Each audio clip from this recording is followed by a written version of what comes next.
পুজো special রাজকীয় স্বাদের সাবুদানার পায়েস। অনেকে এটাকে সাগুদানা বলে, আমরা মূলত সাবুদানাই বলি।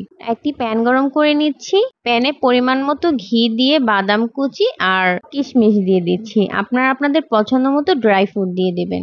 এখন হালকা লো আঁচে ড্রাই ফ্রুট গুলো গোল্ডেন ব্রাউন করে নিব। হাফ কাপ পরিমাণ সাগু ধুয়ে নিয়েছিলাম। এখন 1 কেজি পরিমাণ তরল দুধে দিয়ে দিব।